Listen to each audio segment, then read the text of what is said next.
Welcome once again to Cop Blues, I've Got Your Six. And as always, we like to start out with Marcus Aurelius saying, and today the quote is about leadership, and it is the responsibility of leadership to work intelligently with what is given and not waste time fantasizing about a world of flawless people and perfect choices. Because we all know, and I'm sure the captain agrees with me, you don't have perfect employees, and they're not always going to make perfect choices, and they're not always going to be in perfect situations. Matter of fact, very seldom are they in a perfect situation. So Captain Jo Nell of Troop 5 of the South Carolina Highway Patrol, not in uniform today because he is more than just that gray uniform that is kind of synonymous with the South Carolina Highway Patrol. You guys actually were voted the best dressed troopers by GQ one year, I remember. Yes, sir. Because I remember a trooper who will remain nameless who was walking around with that magazine telling everybody how good he looked. But anyway, that's a story for another day. So, Captain, can you tell us just a little bit about yourself, where you're from, how you got to be a trooper? Yes, sir. I'm from Charleston, South Carolina originally. Went to Bishop England High School in Charleston, private school. I used to work part-time. I used to work at the fire department. And then part-time, I did a job with tires. And I saw these two troopers. They worked there. They used to be on the oil side and drive the oil truck. And that's when I wanted to do something in law enforcement. Wanted to go to FBI or Secret Service. But when I saw them and talked to them, I decided to be a trooper. And I came on and I put in for it probably in 1984. And I didn't get on. Matter of fact, it was the first class of 1985, and I didn't get on. But what I did do is I applied again. I played football, so I don't quit. I learned from my coaches and my parents. You know, I just don't quit on things. Sure. So I put in for the second class in 1985, and I got in. Oh. And I started up there in September the 2nd of 1985. In November the 2nd of 1985, I graduated and they signed me to Marion County. Went to Marion County as a trooper. Was an experience because I think I was kind of naive and stuff when stuff going on. But stayed there for 7 years. And one of my supervisors wanted me to put in for, he said, you need to put in for some of these jobs, get used to going to boards. And I told him, nah, I don't want to be a supervisor. I said, I want to just work the road and just go on. My goal was to finish the patrol, just 30 years, retire, and that's it. And he kept bothering me about it, and I finally put in. And I put in for Orangeburg and some other counties on the other side of all of them on this other side of Columbia, South Carolina. Well, I ended up getting a job, and so I went to Orangeburg. Learned a lot in Orangeburg. Stayed there for about 2 years as a corporal, and put in for Marion County, and made sergeant there, and stayed there a year, and ended up making first sergeant in Florence County. I've been in Florence County ever since. Made lieutenant here, and now I'm made captain in 2011. Oh, well, cool. So he's kind of run the gamut from trooper to captain. So how many captains does the patrol have? We have 7 road troop captains, and we have probably 8 more that's over different things in Columbia and different teams. Well, being a part of the statewide organization, and our show certainly talks to police officers of all kinds, but troopers of all kinds from all highway patrol, whatever it is, from state to state, all over the United States. And I think that there's some certain things that basically all of you have in common. So we're not just talking to troopers here in South Carolina, but ones in California or Rhode Island or whatever. So how has the role of the highway patrol changed over the last several years with the just different things that are going on? Do you think that the role of what you do and how you do it and how you approach the public has changed now versus, say, 10 years ago? Well, I think we use data a lot better than what we did back then. We use that still with also the ability of the troopers and the know-how of everybody, especially when you work in the road. I think supervising, I think we are more, we we're taught more on how to supervise. I think that's a lot more prevalent than what it used to be. I think before you get the job and you didn't go to all these classes and stuff, and now we do, and it helps you. It helps you be able to supervise. Before it's on the road, I think it's we always dealt with a lot of stuff, but now I think we just deal with so much stuff. Like now, what's going on now? We're going to the state house, and we did that before, but it's more. We're doing more with the. I think we work with law enforcement in general a lot more. Like we have um, the law enforcement network, and we work with them, which has been a great deal to me because we can't. When our job and what we do, we're on the road, we do traffic and all that, but we cannot stop fatalities by ourselves. We have to have help. I agree with And that. I think the cities and the counties, I know the cities and the counties in our area has helped us greatly. And so that means a lot to me. And our relationship has gotten better. Like I tell a lot of the guys, the relationship that we have with all the counties, the sheriffs, the police chiefs, it doesn't happen in a day. It doesn't happen in 2 weeks. It doesn't happen in a year. It's many years of learning each other and growing up with each other that we learn, and we're able to help them. And we assist them a lot, and they assist us a lot. Well, and I say this frequently with my show. You heard it here first. The troopers do work with the counties and the cities. And the thing is most of the time, a trooper's out there by himself. Yes, sir. And if a trooper needs help, chances are who's coming to help him is probably not going to be another trooper. Right. It's probably going to be a sheriff's deputy or a city police or a game warden or somebody. And that's great. We all need to work together, and that's kind of the synergistic effect of law enforcement entities working together. Because hey, we're better and stronger when we work together than we are as individuals or individual agencies. I agree with that 1,000%.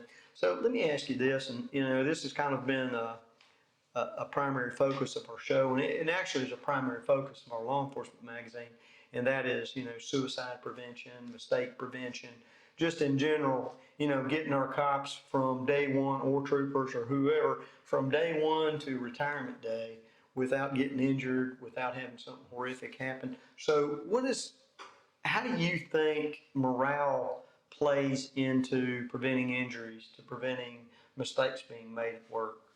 Well, I think if you have a high morale in what you do, you're going to enjoy what you do. And when you enjoy what you do, you're not going to be lax. You're not going to take things for granted. And I think morale is one of the biggest things that you have to have. You have to have it in you.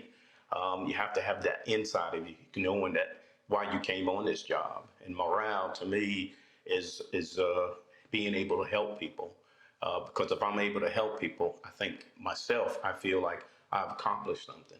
And I think the troopers accomplish something too when they go out there and help somebody, because you don't really see it. And you might not see it then, but you might be in a store or you might be at a playground with your kids, and somebody comes up to you and says, "Hey, I don't know if you remember me or not." And the first thing you know, junk, I arrested him. Yeah, I've been there a few times. And then what they tell you is, "Man, you saved my life." Exactly. I agree with that. And so morale to me, it's very important. I think like some of the things I do to try to keep morale in our area, I send little quotes and stuff to each. It might not be weekly, might not be monthly, but I try to do it. And I'll send something that says, "This is the word of the day," or the word of the week, or the word of the month. Try to quotes and stuff to try to keep them up, because, and it's really important now because of the pandemic and everything that's going on. You get hit so many different ways you don't know. And, you already have things going on in your life. So I think little things like that, little snippets like that, little snippets that's saying, "Hey, you did a great job. You did this, because most of the time, and we just talked about it, when somebody comes in the office, they think they're in trouble. Sometimes it's not that. If you come by my office, I'm going to talk to you. I'm going to call you in there. And the first thing they're going to say, "Oh, man, what did I do?" "Hey, man, I just want to say hey to you." how you doing, man? You did a great job for us this month. We appreciate it. I agree with that. And I'd just like to echo on what you said by saying this. Having good morale, it doesn't mean you're overconfident. It doesn't mean you're filled with hubris. It just means that you feel good about you and what you're doing. And, leadership that's actually interested in the rank and file and what they're doing, that's the best kind of leadership there is. Unfortunately, a lot of our law enforcement leaders, they climb up on that hill and they forget how they got there. Well, I had one to tell me before, a Captain James Streeter, and he told me, he said, when I got promoted to corporal, he said, never forget where you came from. Right. And I always tell all the troopers that's getting promoted or who have been promoted, or we have it in the colonel and them, we have a big thing in Columbia about people who's getting promoted, and the first thing I'll stand up and say is, don't never forget where you came from. Because when you lose that, you've lost a lot. I mean, because you have to remember how it is to stop a car. You have to remember how it is when somebody's fussing you out, and I learned that on the way up from other supervisors, other lieutenants, captains, colonels, majors, that they have, sometime I remember asking a lieutenant, so why are you out there stopping this car? He said, because I have to remember how it is when these troopers come in here and people complain.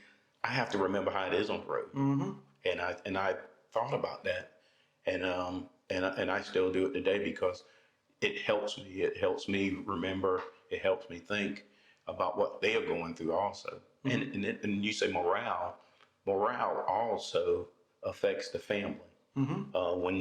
If he or she goes home and they go in the house and they have their head up and they feel good about themselves. And it's not every day you're going to have them days, but that family, it starts with that family. When they come in the door, that child, that wife coming to them, that morale of his or hers, it helps them. It helps the family. Sure. Mm-hmm. Well, I can tell you that that's a tough thing to have to go home from work and not have, having had a bad day and, you're just dragging.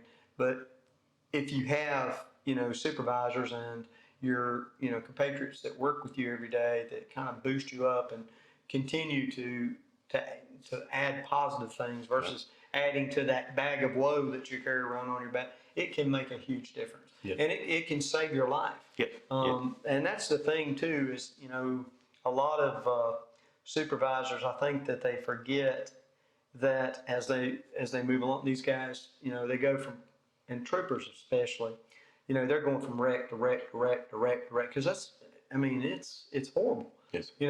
A lot of people think that, the highway patrol just rides around and do anything. And they'll stop a car occasionally, but the whole fact of the matter is you might have 2 troopers working a whole county at one time. And, I guarantee you there's more than 1 or 2 wrecks going on every day in a county. Yes, sir. So it could be on one side of the county and, 70 miles away, another wreck happens. Well, they're going to have to wait till that trooper gets there. So there's a lot of pressure that are on these guys out there in the field. And, I'm glad that you recognize that it's leadership's responsibility to work to try and make things better for them. I think that the primary thing that I think we all worry about is that phone call you get in the middle of the night or in any time of the day really that says that, trooper so-and-so or officer so-and-so has, made a permanent decision about a temporary problem and has taken their own life. And I know that the Highway Patrol has experienced this over the last, several years. And, I'm not going to name specific incidents, but I know that you guys have done a really good job at trying to, I don't want to say curtail it, but work to give your troopers the tools necessary to try and, help them through these tough spots so this doesn't happen. Yes, sir. So could you just talk about that for a second and just tell us what you've done as an organization to kind of prevent that? Well, we had a trooper, he came from overseas, and he committed suicide. That transition back and forth, it's not as what people think it is. Mm-hmm. And we go through things because when you're overseas and then you come back over here, it's different. You're on high alert over there. Even though you're on high alert here, it's a difference.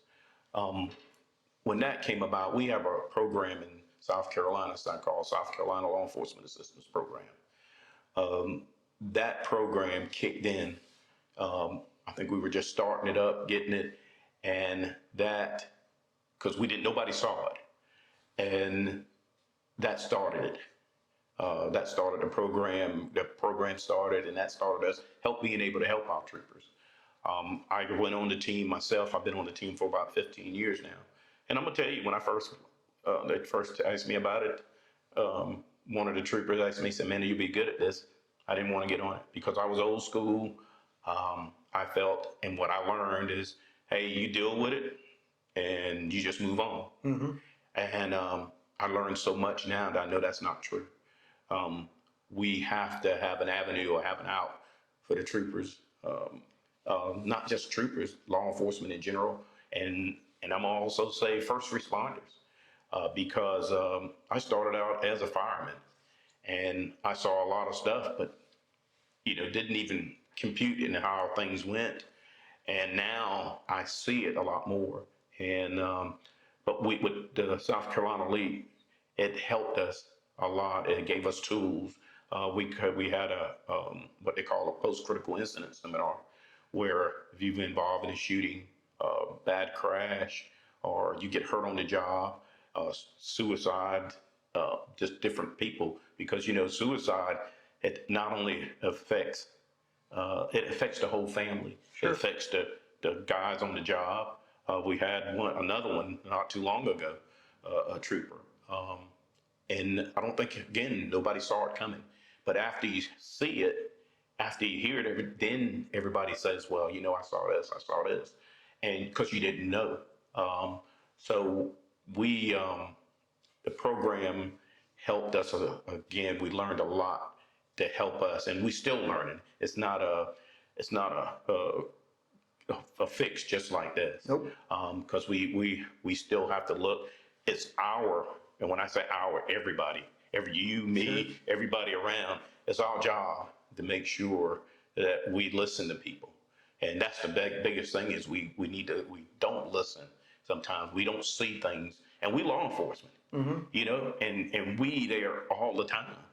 And when I say law enforcement, again, I'm gonna go first responders, because I think about firemen who have done this. I've had friends not in law enforcement has done it, but you see it, and you kind of like, I didn't see that, and then you said, well, I did see it.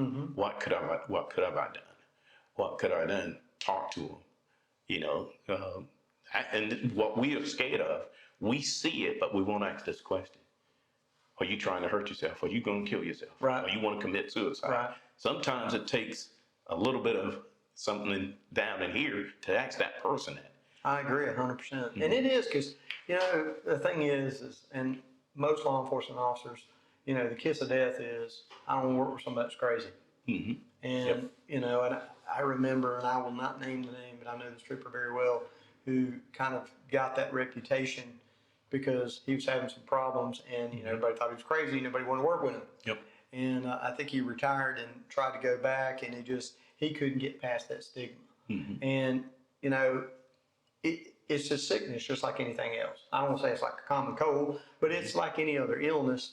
Mental health issues are not as stigmatized today as they were 20 years ago, and we're trying to get better. There's still stigma attached to it. The whole fact of the matter is, if you're having trouble, if something's going on, don't be afraid to ask for help. Because there are good people, just like the captain here, who would, and that's why he's not in uniform today. He's not, he is the captain, but he's also a human being, a leader who is willing to reach out to you and help you. And there's lots of people just like him and me that would do that. So let me ask you this final question. Okay. And it's not going to be a hard one. So what do you think, if a formula of success, whatever it would be, what do you think the best advice you could give to somebody to how to get from day one to day 30 to year 30 to successfully retire and go on and do something else? What formula of success would you give these young troopers or young police officers or deputies or whomever? Well, I can tell you this: the first 10 years of being on the patrol, I probably took everything like lightly. And when I said lightly, I just like, hey, it happened, I move on. But then probably the next 20 years or 25 years, God has really played a big part of my life. And no, I'm not the singing God, God, God. I just know God has helped me in many ways and to put me where I am today. Because I started looking at things, because I used to say, okay, it happened, I'll just move on. And you kind of go with you think about things, and you start reading. And I've had people that help me. I had my brother, I had a good friend of mine who helped me with the God thing. And when I say God thing, help me with scripture, help me get into the Bible and understand. Because when I got into it, I started reading and I'm going, wow. And I used to call my friend, I'll go to him and my brother, and I would say, man, did you look, I read this. And then if it's something I didn't understand, they would explain it to me. Right. So I had some really good people that helped me. But I know that where I'm at today, and you go through a lot of things, and I look back on them things and I say, I look at what happened here, the events here, and I'm able to look at it because I can see God's hand in my life, and I really mean that. I talked at one of the men's suppers we had, and I told him, I said, I did, man, my mindset was crazy, and I went, I said, but I said, man, I can't believe this is happening, and then I look back at the big picture. God he knew where I was going to be at. Right. I didn't. Like I told you before, I just wanted to be a trooper. Right. That's it. Be a trooper, do my wrecks, get my drunks, help people, do the best I can. But I think God had a different story and a different plan for me. Yeah, I think I had my plan and he had his plan. Sure. And I think his plan won over. And It usually does. and so I think the biggest thing, the people you hang around, and my parents, my